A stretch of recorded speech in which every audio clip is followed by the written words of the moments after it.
Amém. Abra sua Bíblia. Livro de Jó.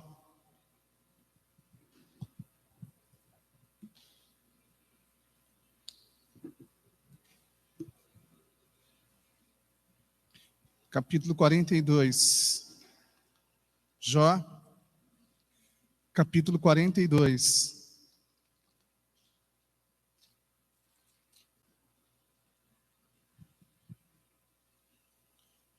A partir do versículo 1. Jó, capítulo 42, a partir do versículo 1. Diz assim o texto da palavra de Deus. Então Jó respondeu ao Senhor e disse: Bem sei que tudo podes, e nenhum dos teus planos pode ser frustrado. Tu perguntaste: quem é este que sem conhecimento encobre os meus planos? Na verdade falei do que eu não entendia, coisas que são maravilhosas demais para mim, coisas que eu não conhecia. Disseste: escute porque eu vou falar, farei perguntas e você me responderá. Eu te conhecia só de ouvir, mas agora os meus olhos te veem. Por isso me abomino e me arrependo no pó e na cinza. Amém?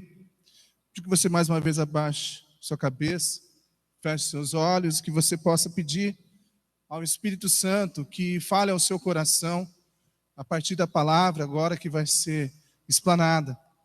Pai, em nome de Jesus, nós queremos pedir, ó Deus, que o Senhor continue falando ao nosso coração, agora por meio, ó Deus, da exposição da Tua Sagrada Escritura, e que o texto, ó Deus, possa entrar em nosso coração e possa produzir em nós o fruto que o Senhor espera, e especialmente, ó Deus, para a edificação da nossa família, que o Senhor, ó Deus, possa trazer ao nosso coração consolo e direção. É o que pedimos em nome de Jesus. Amém. Bem, a partir de hoje a gente vai começar uma série de reflexão. Lembrando que é tradição nossa, sempre no mês de maio, reservarmos para pensarmos sobre família. Isso não é uma tradição somente da nossa convenção, da Convenção Batista Brasileira, mas é uma tradição de todas as igrejas ao redor do nosso país, para fazer programações durante todo o mês, pensando sobre família. Especialmente a gente já sabe, né, quanto eu já tenho falado, quanto que as duas instituições, família e igreja, têm sido alvo do diabo nesse tempo, para destruição, para desvalorização. E uma das coisas que nós, como cristãos, temos de fato como princípio é o princípio da família. Uma família esta formada por um homem, por mulher e por seus filhos. Isso é o que nós defendemos por crermos na palavra de Deus. E precisamos então pensar exatamente sobre isso e focar o nosso coração e a nossa mente para que a nossa família continue sendo construída por Deus e a gente mantenha ela com saúde. Esse é o nosso objetivo e é isso que nós queremos. E eu quero falar nessa noite exatamente sobre algo que durante esse tempo a gente sofreu muito. Nós sofremos muito, famílias tiveram perdas. Eu quero falar exatamente sobre como a gente supera as perdas que acontecem na nossa vida. E é claro, quando a gente pensa sobre perdas, vem à nossa mente perder, a gente imagina de imediato, claro, o perder alguém querido, perder alguém próximo. E eu tenho certeza que você conhece alguém, ou que você perdeu, ou você conhece alguém que perdeu uma pessoa muito querida, ou talvez até um amigo da família.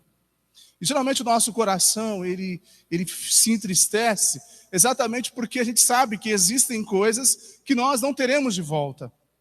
E por isso que vem esse sentimento de tristeza, de angústia, porque nós sabemos que não conseguiremos rever essa pessoa, ter essa pessoa ao nosso lado, e isso para nós causa muita angústia.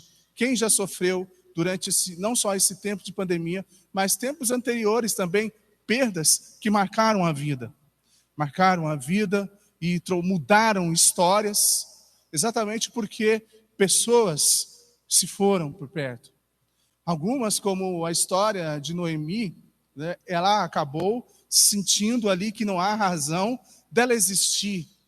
Nasceu em seu coração pela perda do seu esposo e depois de alguns anos a perda dos seus filhos, um coração amargurado. Mas também perdas não se fala somente em questão de pessoas. Quando nós falamos do sentimento de luto, o luto não vem somente por perder uma pessoa, mas projetos. Existem pessoas que tinham um planejamento de vida e o fato desse planejamento, por algum motivo, não ter sido concretizado, há tristeza em seu coração. E ali vem aquele sentimento de perda. Então, projetos também podem levar a gente a um sentimento de luto e de perca. No caso familiar, também podemos ter a questão dos divórcios. Divórcios são perdas. Às vezes, relacionamentos quebrados durante a família. Pessoas com quem nós não falamos mais. Irmãos, primos, tios, parentes distantes, que talvez, mesmo com tanta aproximação que nós temos no nosso tempo, que é a chamada de vídeo, WhatsApp, a gente poder ligar, ainda assim, existem pessoas que ainda não mantêm contato.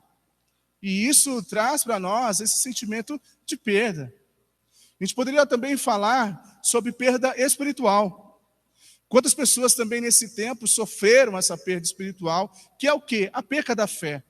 O fato de não conseguir mais acreditar em Deus, sentir que aquela fé, às vezes não só a perca total, mas a diminuição da fé, há um sentimento, às vezes, de saudosismo daquilo que era anos atrás, e a gente pega e diz, olha, eu gostaria que voltasse novamente aquele tempo. E quem é do tempo da década de 80 tem esses sentimentos, né? São tempos que não voltam mais. E isso entristece, às vezes, o nosso coração. E a nossa fé, ela não caminha num crescimento. E às vezes você pega e diz, olha, a minha fé antes era muito maior, mas agora não é mais. Isso também é uma perca. E a gente então tem um sentimento de luto. E esse sentimento de luto, ele passa por algumas fases. Há uma especialista escrevendo um artigo sobre o sentimento do luto e das perdas. Ela fala que existem três fases. E uma delas é exatamente o período de negação. No sentido assim, que não vai fazer tanta falta. Eu vou conseguir levar a minha vida. E a gente começa a negar, fingindo como se nada disso tivesse acontecido. E a gente não sofre o tempo que era para exatamente sentir e sofrer. A gente tem a decisão de guardar o nosso coração e não mexer naquela situação que pode me trazer tristeza. Então a gente guarda. E esse guardar mais para frente pode trazer para nós muito mais dor do que se sofresse no tempo correto. Mas acima de tudo, e esse é o meu objetivo nessa noite, só vou pedir permissão um pouquinho para beber água, porque minha garganta já começou a coçar. Obrigado, Gleceni. O copo está, ó.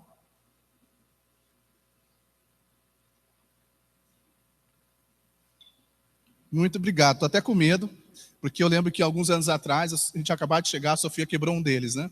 Então deixa eu cuidar, para que o pai também não quebre. Mas a terceira fase, exatamente, ela fala sobre essa questão saudável, a gente então conseguiu superar a perda, é quando a gente consegue reconstruir. Quando há a reconstrução disso. Isso não significa que você não se lembra. Que quando você lembra aquilo que se foi, não cause em você tristeza.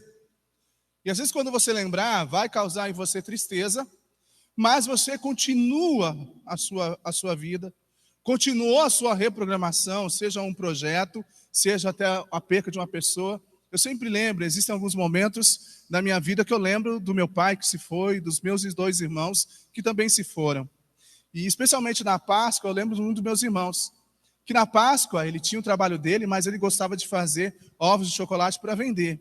E não era porque era meu irmão, não. Mas até hoje eu não vi ovo de Páscoa tão bom quanto o dele. E olha que eu já experimentei e já ganhei muitos ovos de Páscoa de marca excelente, mas nada se compara ao que meu irmão fazia. E claro, quando chegou agora na Páscoa, eu lembrei dele. E claro que chorei. E claro que ao falar dele agora, ainda embarga a minha voz. Quando eu falo do meu pai para minha filha, das coisas que ele fazia, ainda tenho tristeza, ainda tenho saudades, tenho lembranças boas. E aí causa tristeza e ainda choro por isso. Mas a vida seguiu. A vida prosseguiu. A minha vida não parou, meu coração não se amargurou com Deus por conta disso. Eu continuei a minha caminhada com Deus, a minha fé com Deus. Durante esse tempo, Deus trabalhou no meu coração e no coração dos familiares, né, dos filhos dos meus irmãos, da minha família. As coisas foram se reconstruindo ao longo do tempo. E isso demonstra que a gente está superando isso. E aí a gente tem um exemplo claro na Bíblia, o texto que eu li. E quando a gente fala sobre alguém que perdeu algo, nada se compara a Jó. Nada. Nada. Jó, se você já leu o livro de Jó, nos primeiros versículos, ele tem ali algo que quase a gente não vê em textos bíblicos, a não ser para algumas pessoas específicas. E eu colocaria ali apenas 4 pessoas, que eu coloco Enoque, Noé, Daniel e Jó. São pessoas que receberam um testemunho acerca de Deus que nenhum outro personagem bíblico recebeu, nenhum outro. Deus fala, o diabo estava percorrendo sobre a terra, e então vai prestar conta a Deus do que ele estava fazendo, demonstrando que Deus é soberano, acima de tudo e acima de todos, até mesmo de Satanás. A briga com Deus não é de Satanás, não é com Deus, porque não há como comparar isso, não há como. Então Satanás vai prestar conta diante de Deus, e Deus fala assim, de onde você vem? Ele fala, vim de rodear a terra. E aí Deus vira para ele e diz o seguinte, você viu meu servo Jó? De todas as pessoas que existiam na terra, de todas as pessoas que serviam a Deus, Deus especifica claramente Jó, demonstrando quanto que Jó era um homem íntegro. E é impressionante quando nós olhamos o testemunho acerca também da sua família. É o seguinte, olha, os filhos se reuniam toda semana, não faltava ninguém, todos estavam juntos. E isso no ambiente espiritual, no ambiente familiar e no seu ambiente profissional, porque o texto diz que não tinha ninguém mais rico que Jó naquele momento. Jó era um homem riquíssimo. Só que Jó passou por um período de provação. E aí, nesse período de provação, ele então estava em casa, tranquilo, sossegado, e vem alguém e diz, Jó, aconteceu um problema. Ele falou, qual é o problema? Olha, você perdeu todos os seus investimentos. Todos os investimentos que você fez já não dá mais. O dólar subiu, o petróleo subiu, tudo subiu, e as bolsas de valores caíram, e você acabou perdendo que o seu investimento já se foi, aquele seu investimento tão rentável, já se foi, Jó. Você perdeu todo o seu dinheiro, ou seja, e aquela empresa também já se foi. Ficou fechada durante a pandemia e também foi. Se foi seu investimento, se foi todo o seu dinheiro, Jó faliu de uma vez só. De uma vez só, Jó faliu. E então imagina o coração, imagina a pessoa que quer falar com os homens. Imagina se isso acontecesse com você. Como é que você chegaria em casa? Imagina o quanto que mexeu com a estima de Jó. E saber que todo o seu patrimônio se foi. E ele mal acabou de respirar. Vem o que eu considero o principal baque para Jó. Chega um e diz, Jó, aconteceu um problema.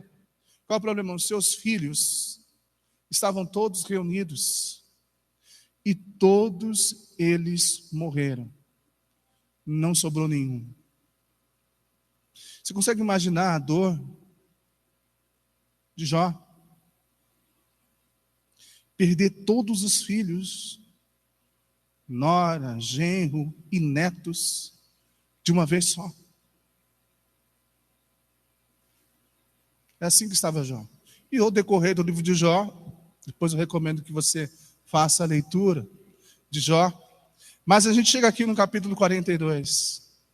O capítulo 42 é o capítulo da restauração e restituição de Jó. E como é que esse texto nos ensina a superar as perdas que acontecem na nossa vida? Primeiro, eu creio que fez com que Jó aprendesse durante esse tempo, porque alguns versículos antes, Jó vai ter a expressão, dizendo o seguinte, alguns capítulos, na verdade, antes, 36:15, vai dizer o seguinte, que Deus ensina o homem por meio da dor. Deus usa a nossa dor, a nossa aflição, para que a gente aprenda algo, para que a gente saia desse tempo fortalecido. E a gente precisa exatamente aprender isso, porque é isso que Jó fala. No versículo 2, se você olhar de novo para o texto de Jó 42, ele vai dizer o seguinte: nenhum dos seus planos pode ser frustrado. Eu quero dizer aqui, particularmente, eu não vejo de uma certa forma que Deus estabelece para nós planos de tristeza e de frustração toda a nossa vida. Eu não entendo que Deus planeje tudo isso para nós, porque a própria palavra de Deus vai dizer que todas as coisas boas vêm do Pai das luzes. Mas o que o texto nos ensina é que no caminhar da nossa vida, existem coisas que acontecem sobre nós que é inevitável. É inevitável a gente tirar sofrimentos da nossa vida. É inevitável a gente tentar tirar os sofrimentos do nosso filho. Coisas ruins acontecem sim na vida daquela pessoa que tem a mesma característica de Jó. Temente a Deus, totalmente íntegro. Porque coisas ruins, até é um título de um livro, coisas ruins acontecem a pessoas boas. O fato de nós estarmos diante de Deus não significa que estas coisas ruins vai sair do nosso caminho. Até porque o Senhor Jesus ainda disse, no mundo vocês terão tribulações. No mundo nós vamos sofrer experiências difíceis. Mas a gente precisa olhar e dizer o seguinte: Senhor, eu sei que nenhum dos teus planos podem ser frustrados, porque se o Senhor em algum momento disse para mim que o Senhor vai me ensinar algo por meio da dificuldade, eu sei que essa dificuldade, de algum momento, vai me trazer crescimento, vai trazer para mim algo maior do que eu posso imaginar. O apóstolo Paulo, quando escreve aos Romanos, no capítulo 8, eu vou pedir que você vá até lá, Romanos, capítulo 8,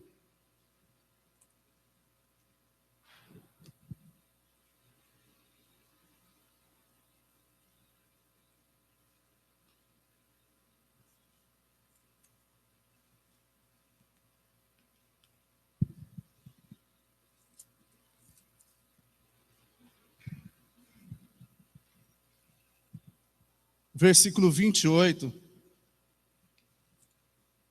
Romanos, capítulo 8, versículo 28.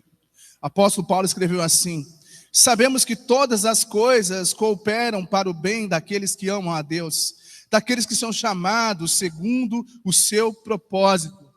O que Paulo está nos dizendo aqui, ele diz o seguinte: olha, existem coisas que acontecem na nossa vida, que de alguma forma ela vai transformar em bem.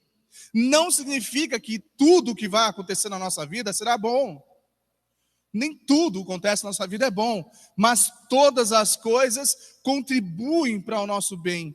Quando coisas difíceis acontecem na minha vida, nesse tempo que eu tenho, nessa caminhada com Deus e nessa minha vida de poucos anos, eu olho para trás e vejo o seguinte: muitas coisas ruins aconteceram comigo, sim, mas pela graça de Deus me fizeram ser a pessoa que eu sou hoje, e daqui a 10 anos ainda vai trazer em mim transformação. Ainda vai trazer em mim transformação. Eu olho para trás de tudo como Deus conduziu cada momento da minha vida, cada experiência dolorosa, cada situações difíceis. Eu olho e vejo, olha, como o Senhor conduziu para um momento que eu jamais poderia imaginar que eu pudesse viver. E é assim que Deus faz com nós, e é por isso que Jó diz: olha, nenhum dos seus planos serão frustrados, mesmo que venha um sofrimento, mesmo que venha angústia, os planos de Deus para a nossa vida ainda continuam.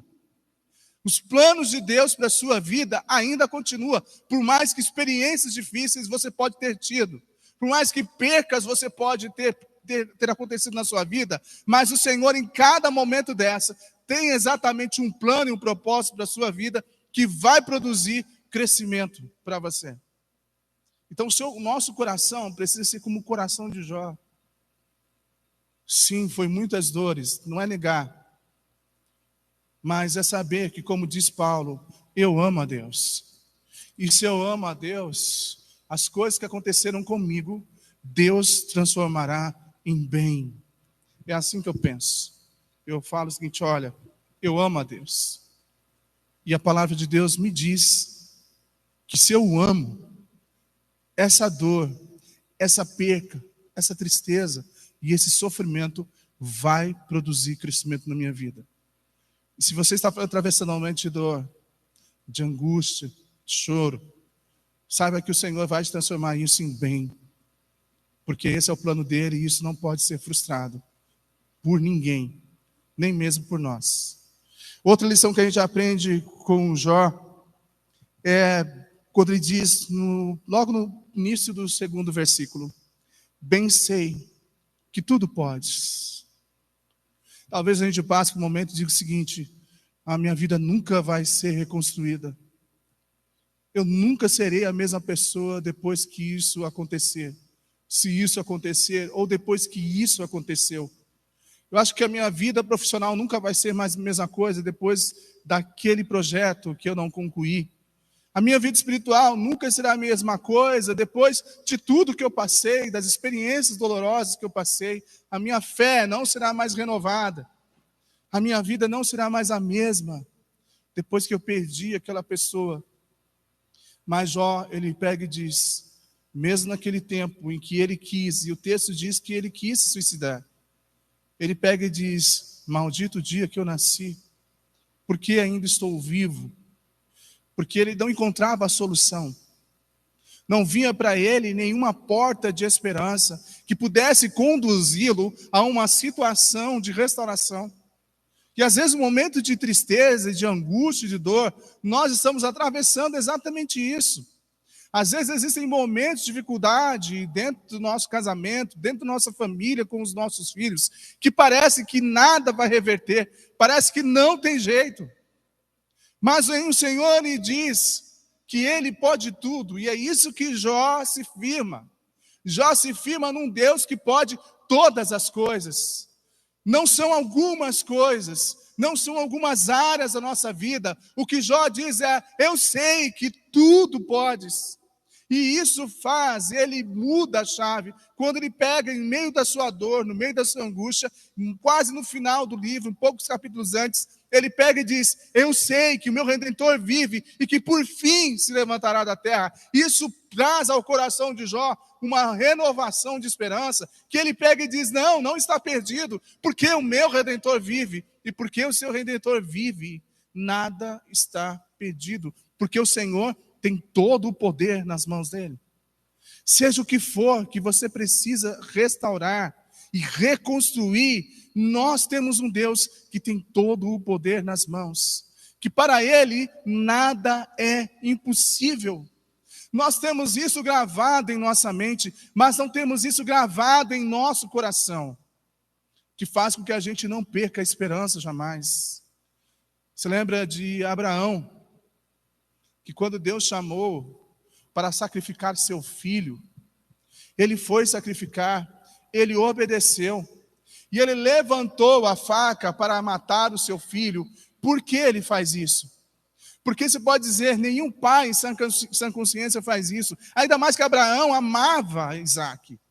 Mas por que ele faz? O autor aos Hebreus nos ajuda a entender. O autor aos Hebreus vai dizer o seguinte, que Abraão foi sacrificar o seu filho porque ele sabia que Deus tinha poder para ressuscitar seu filho, porque Isaac era o filho da promessa de Abraão. E ele sabia, Isaac é meu filho prometido. Se Deus está mandando sacrificar, eu vou lá, sacrifico, porque eu sei que Deus vai viver, faz ele viver novamente.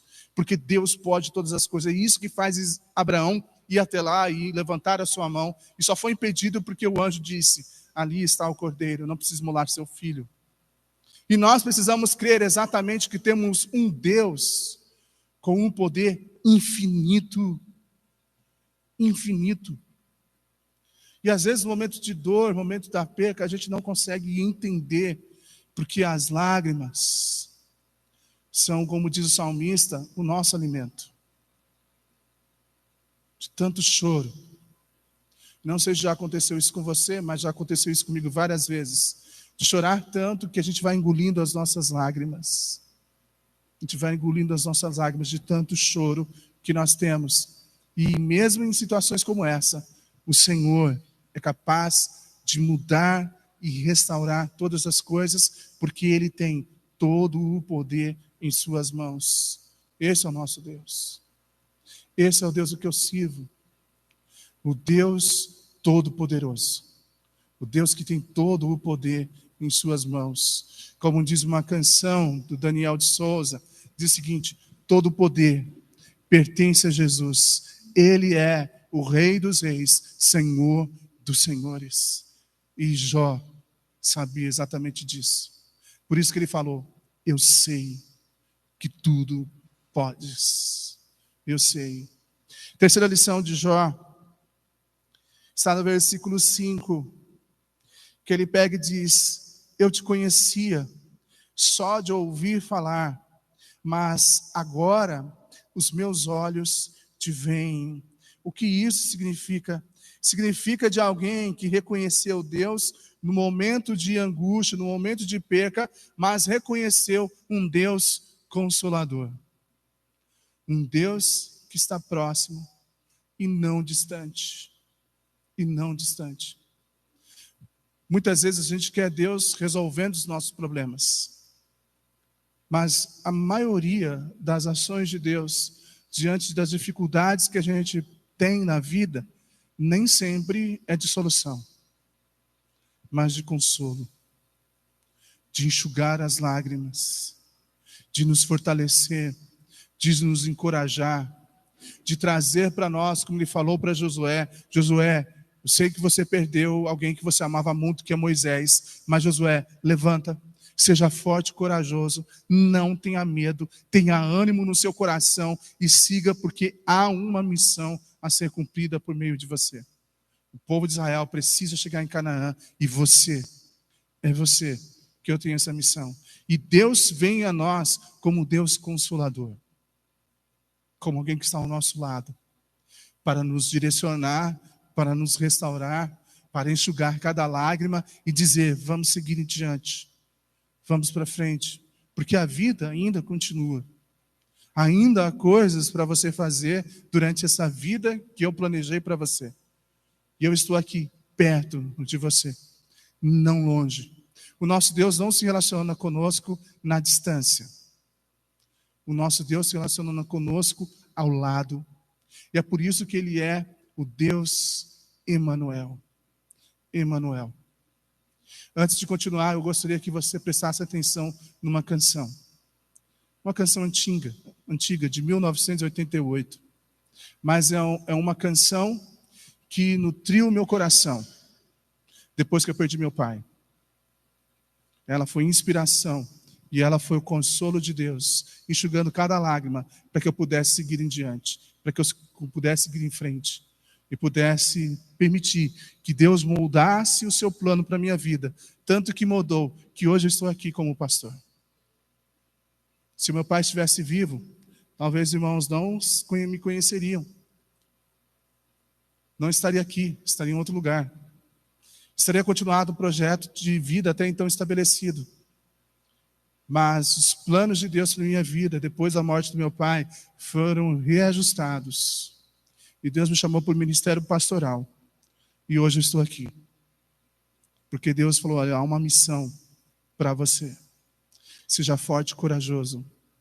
Porque nosso Deus é alguém que está sempre ao nosso lado. Para que a gente possa permitir que Ele nos conduza. Então eu vou pedir que você ouça essa canção. E que ao ouvir essa canção, você permita que o Espírito Santo de Deus continue encorajando o seu coração.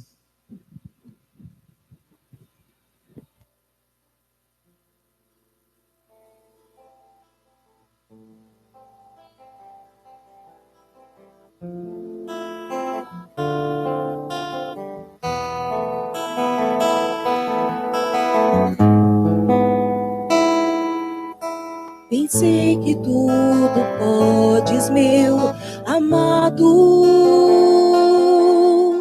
Nenhum dos teus planos é frustrado. ainda que com perdas e com dor, eu sempre seguirei a ti, Senhor. Os teus caminhos posso não entender, Senhor, mas sei que tudo é visando meu crescer. Se lutas e tribulações eu tenho que passar, te peço forças para continuar a crer e a confiar no grande amor que tens, meu Pai, por mim. O meu desejo eterno é te adorar e aos teus pés me derramar sem fim.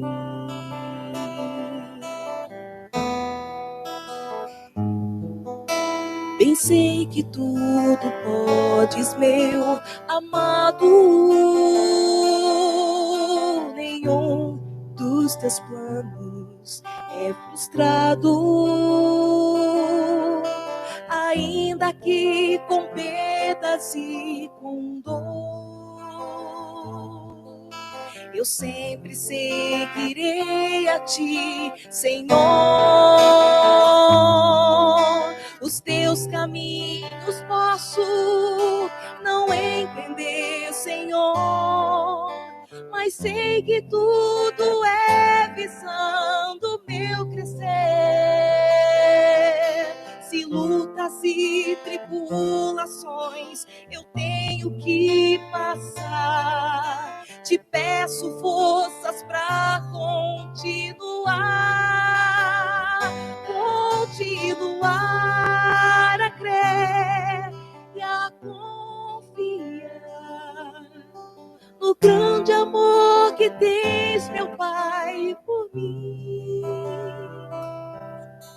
O meu desejo eterno é te adorar e aos teus pés me derramar sem fim.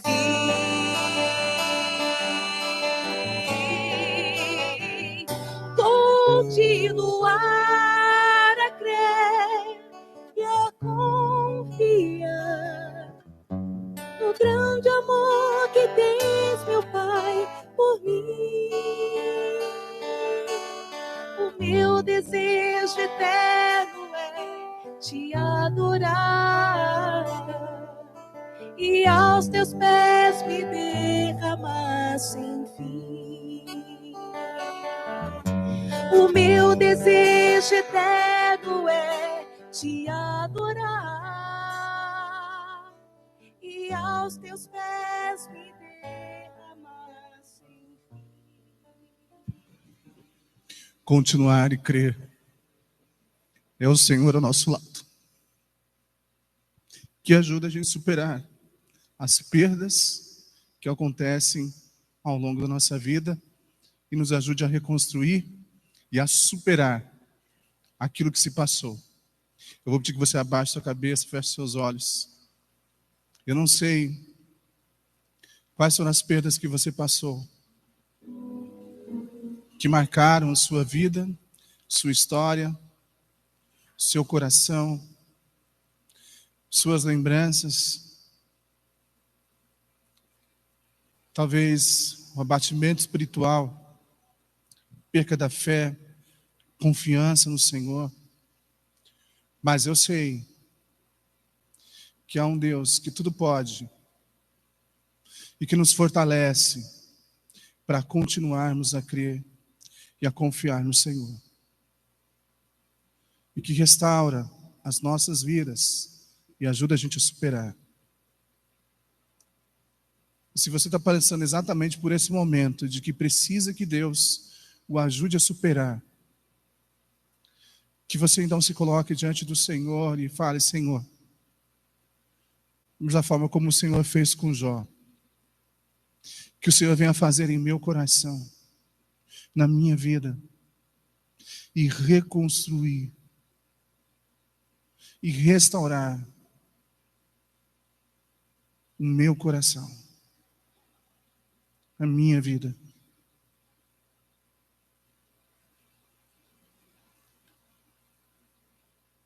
Eu não vou pedir para você levantar a mão, apenas que você olhe onde você está. Que você permita que o Senhor possa enxugar cada lágrima dos seus olhos.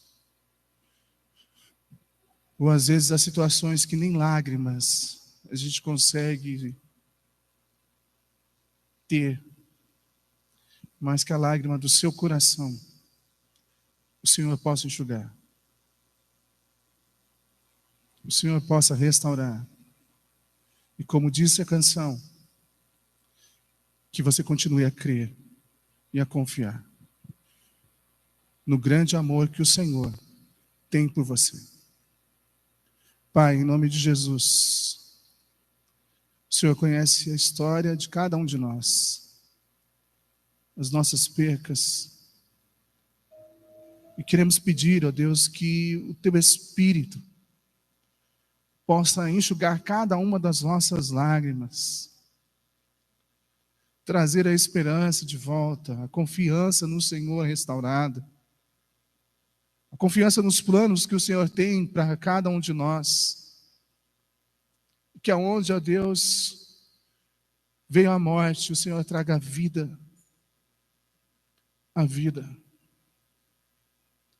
e traz ali, ó Deus querido, encorajamento, a força, por meio do Teu Espírito Santo. Que assim como Jó, a gente possa sentir o Senhor cada vez mais perto. E o Senhor se apresente para nós como um Deus que consola e como um Deus que orienta a nossa trajetória de vida. E a gente continue com a esperança firme no Senhor. Restaura o coração daqueles que têm um sentimento de perca. E que a nossa família venha, ó Deus, superar as dores da perca. É o que pedimos, no nome de Jesus. Amém. Amém. Todas as vezes que nós perdemos alguém em casa, sempre um mês ou depois, 2 meses depois, sempre nascia uma criança. Sempre. Quando eu perdi meu pai, 3 meses depois, não, 4 meses depois, nasceu o nosso primeiro sobrinho. Depois, quando eu perdi meu irmão, 2 meses depois, nasceu o nosso sobrinho Heitor. Quando eu perdi um e quando eu perdi o outro. 6 meses depois, nasceu o que até então, né, era o penúltimo sobrinho, porque já sabemos que teremos mais um sobrinho. E graças a Deus, sem perca. E Deus tem mantido a gente firme no Senhor. Então, que cada vez que você tiver uma perca, o Senhor gere também no seu coração vida na sua família. Amém? Vamos colocar em pé. Quero agradecer você, nosso convidado, que veio hoje. Que Deus possa abençoar a sua vida e que você esteja presente nas nossas outras programações. E não esqueça de entregar o seu cartão para a pessoa que te entregou. Amém? Abaixe a cabeça, feche seus olhos, vamos orar. Pai, pedimos que o Teu imenso amor, que a graça do nosso Senhor Jesus Cristo, e a orientação e a consolação do Teu Espírito Santo esteja sobre cada um de nós, desde agora e para todos sempre. Amém. Amém, irmãos? Uma ótima semana no nome de Jesus. Não saia sem abraçar aí 20 pessoas, desejando a ela uma boa semana, no nome de